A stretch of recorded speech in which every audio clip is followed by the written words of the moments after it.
As we near the end of our Civil War Trail tour, we're going to wander away from the Tennessee River just a little and make our way to Henderson County, but for some very good reasons.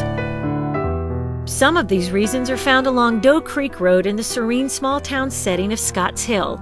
At the Doe Creek Cemetery, among the graves of Confederate veterans, you'll find two graves in particular that tell a rather unique story. At the end of the Civil War, Bill Nails and James David Kennedy returned home after fighting for the South. In spite of being warned to stay away by pro-Union people, they ignored the warning. So after surviving a long and cruel war, Nails and Kennedy came home, only to be killed. It's a tragic story from the Civil War, in sharp contrast to the church hymns and children's laughter that were once heard only a few yards away. Those sweet sounds came from the Doe Creek Church and School right next door to the cemetery. Doe Creek School was first built as a church at the onset of the Reconstruction era in around 1870. It was built as a Baptist church, but like so many churches during that time period, it soon became a school because there were children in the area. Somehow, a teacher would manage to teach grades 1 through 8 in this single-room building. Over the decades, thousands of area children passed through Doe Creek School. The last class was in the 1949-1950 school year. Perhaps the most famous schoolmaster here, and I guess one of the longest terms as schoolmaster known in the state of Tennessee, was Mr. Elmer Duck. Now, he lived in the community here. He had quite a few children who went to school here, and he taught here for 54 years. The school was closed under his mastership in 1949. Today, the building still has many of its hand-hewn poplar logs, and you and your family will discover that Doe Creek School still has the nostalgic feel and charm of a simple rural southern school. To the people who lived in the community, Doe Creek School and Church is just simply home. You feel like you've been home when you've been back to visit a place like this. Another Henderson County historic highlight awaiting your arrival is Parker's Crossroads.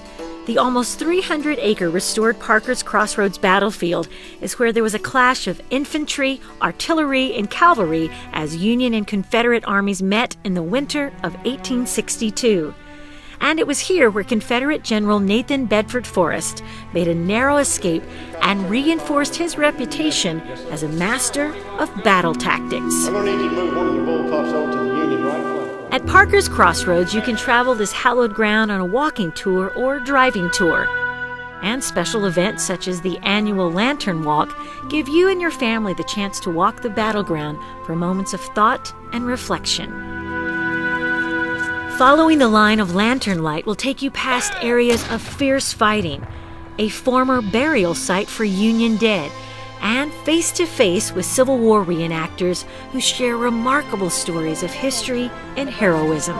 They still yielded to the voice of conscience. Parker's Crossroads Log Cabin Information Center is here. It's open 7 days of the week, 364 days a year, and there's someone on duty that visitors can come and ask about the tours, and they can also share information with them about the battle. And we have a lot of visitors come here from both the Confederate side and the Union side who want to walk the ground where their ancestors fought. One of those ancestors was the Reverend John Parker, for whom the area was named. On the day of the battle, when Union soldiers placed cannon on his front lawn, Reverend Parker, concerned for the safety of his home and family, asked the soldiers to remove the artillery. The Union soldiers refused, so the Reverend worked out a unique form of revenge, which his descendants still talk about today. After the battle, he was very much a Confederate supporter. And 2 years later, when the Reverend John was on his deathbed, he requested that he be buried north and south so that he could keep those Yankees back north when Gabriel blew his horn. So when the time comes, Reverend Parker will be ready. As As you've seen, the Tennessee River runs deep with Civil War history. On its waters and along its banks, a divided country fought a terrible war that helped shape the America we have today. When you come here, we want your trip along the Tennessee River to help you and your family connect with that important time in history, to deepen your appreciation of our past. And at the same time, you and your family can have lots of fun boating, swimming, fishing, hiking, camping, and building your own wonderful memories. We hope you've enjoyed this little video vacation, but now it's time to do the real thing. Come visit us. We look forward to seeing you on the Civil War Trail where the Tennessee River runs through it.